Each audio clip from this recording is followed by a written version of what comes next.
बोलो शिव शंकर भगवान की जय, उमापति महादेव की जय, गणपति महाराज की जय।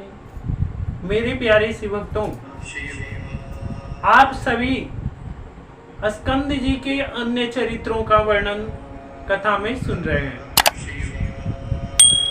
ब्रह्मा जी बोले कि हे नारद, स्कंद के मुख से यह वचन सुनकर शिव जी ने देवताओं सहित कहा कि हे स्कंद, आप शिव जी के पुत्र अर्थात स्वयं भगवान शिव जी ही हैं। आप असुरों के वध के लिए देवाग्नि के समान हैं।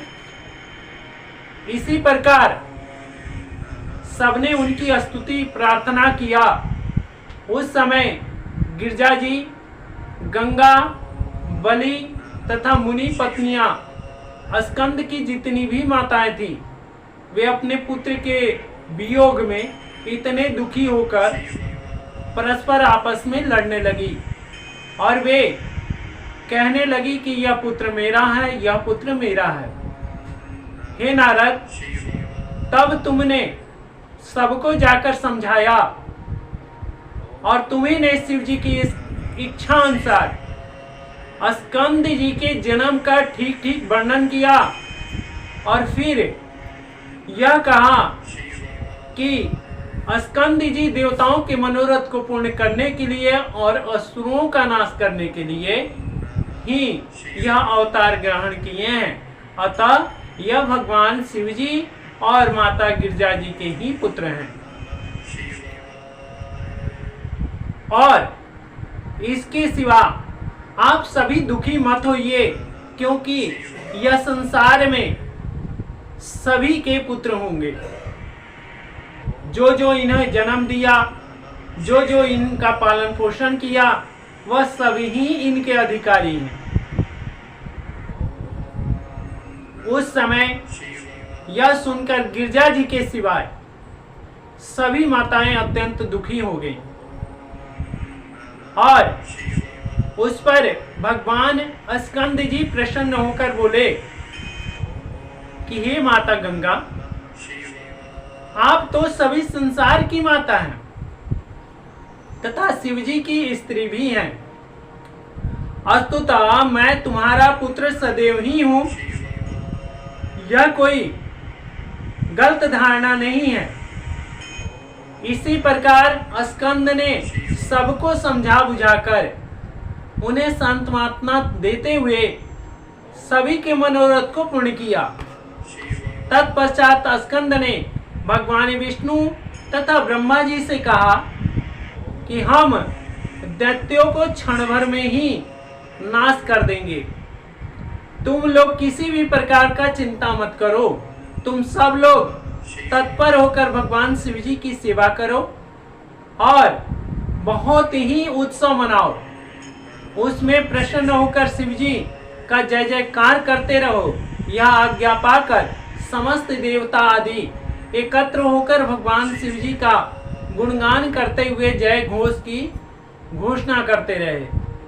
हे नारद, इसके पश्चात समस्त देवता सेना सहित सुसज्जित होकर स्कंद के साथ चल पड़े। शिव जी एवं गिरजा जी एवं गणों के साथ कैलाश को चले। उस समय तारक ने यह सुनकर तथा देवताओं के सब उपाय का परिणाम जानकर बड़े क्रोध में देवताओं पर आक्रमण कर दिया तथा उनका सामना करने के लिए चतुरंगी सेना सजाकर करोड़ों सैनिकों को अपने साथ लेकर उस समय युद्ध के लिए चल पड़ा और युद्ध के भेरी, मृदंग सभी बाजे बजने लगे। हे नारद, उस समय तुमने तारक के पास जाकर कहा कि हे असुराज, अब तुम पर बड़ी विपत्ति आन पड़ी है, क्योंकि देवता आदि ने भगवान शिव जी से प्रार्थना करके सेवा एवं शक्ति के द्वारा तुम्हें मार डालने का उपाय कर लिया है। तुमने तारक को सब वृत्तांत आदि से अंत तक सुना दिया। शिव जी को कल्प वृक्ष के समान समझा। वे सबको समान दृष्टि से देखते हैं तथा भक्ति एवं सेवा के अधीन रहते हैं। इसलिए अब तुमको यही उचित है कि तुम भी कोई उपाय करो। तदुपरांत देवताओं के साथ युद्ध करने के लिए जाओ। यदि तुम विजय प्राप्त करना चाहते हो तो हमारा कहना भी मान लो।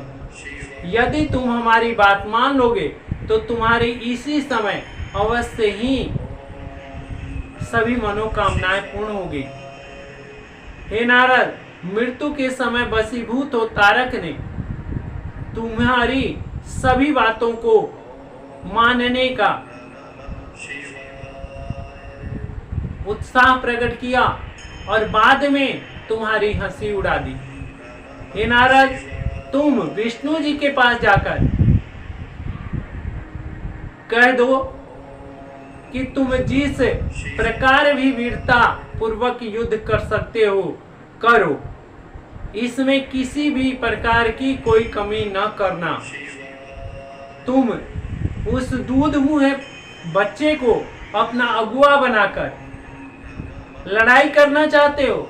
इससे मालूम होता है कि तुम सब युक्ति द्वारा अपनी मृत्यु चाहते हो। इस प्रकार तारक बार बार देवताओं को धिक्कार रहा था। तुम्हारी वीरता कई बार मैंने देखी है। तुम दूसरों का भरोसा करते हो परंतु दूसरे के बल से विजय प्राप्त नहीं होती। एक मुचकुंद के बल से ही तुमने चाहा था कि हम पर विजय प्राप्त कर सकोगे। उसके साथ ही सभी देवताओं को मैंने बंदी बना लिया। अब तुम सब छोटे से बच्चे को लेकर हमसे युद्ध करना चाहते हो। सो मैं तुमको दिक्पति सहित मारकर त्रिभुवनपति बन जाऊंगा और निष्कंटक राज्य करूंगा। ऐसा तारक ने बार बार उन्हें ताड़ना दिया और बार बार देवताओं को धिक्कारा और कहा कि अगर तुम में बल है तो तुम मुझसे आकर लड़ो, बालक को सामने मत लाओ। बोलो शिव शंकर भगवान।